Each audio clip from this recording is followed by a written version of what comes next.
Kafshët janë pjesë e pandashme e jetës sonë. Ato janë të pranishme duke na dhuruar dashuri, besnikëri dhe shoqëri të pakushtëzuar. Por, a dim mjaftueshëm për rreziqet shëndetësore që mund të na vinë prej tyre. E veçanërisht në këto kohë të nxehta që viruset dhe bakteriet e ndryshme mund t'i marrim shumë lehtë. Televizioni Shenja vizitoi veterinarin Usami Saku për të mësuar më shumë se si t'i parandalojmë dhe se si t'i trajtojmë ato dhe se çfarë është e nevojshme që të di çdo pronar kafshe.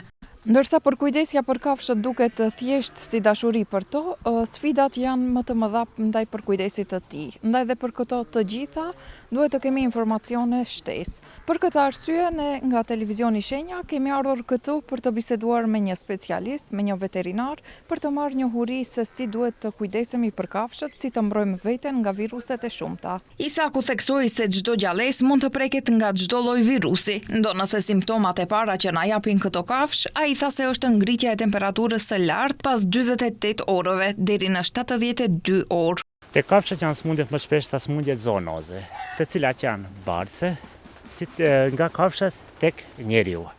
Këto përmes disa vektorëve për bartën, shembull përmes mushkonjave, rriçnave, morrave, pleshtave e tjerëve. Gjitha llojet e kafshëve preken.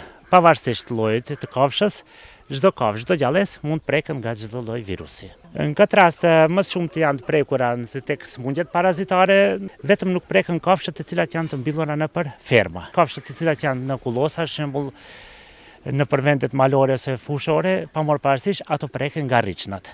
Simptomat e para që ne japin këto kafshë me ngritjen mas 48 orëve deri në 72 orë, me ngritje të temperaturës së lartë. Të çdo kafshë, pavarësisht si të ushqyerit, higjiena, mjedisi, gjitha ndikojnë.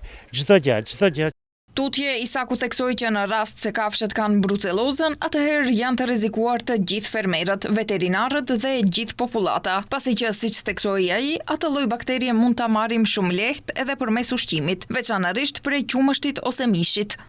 Në këtë rast, në kohë që kemi brucelozën e mormi, atëherë jemi të rrezikuar si fermerët, si veterinerët, si popullata e gjitha.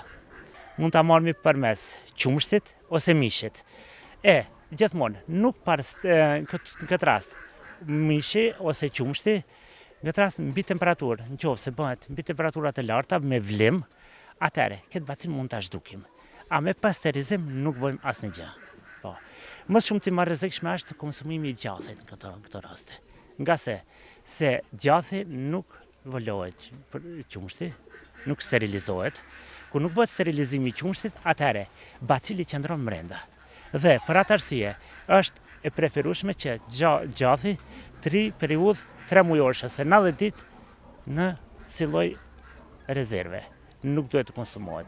Ndërkaq, Isaku sqaroi se kafshët të cilat janë të sëmura nga beciloza nuk kanë shërim dhe as gjesohen, ndërsa personat të cilat infektohen duhet të vazhdojnë terapi me antibiotik për një periudhë të gjatë, për shkak se momentalisht nuk ka vaksina speciale. Ndaj dhe për këtë arsye, ai këshillon të gjithë personat që kanë kafshë shtëpiake të vaksinojnë kafshët e tyre nga sëmundjet e ndryshme infektive ose zoonoze.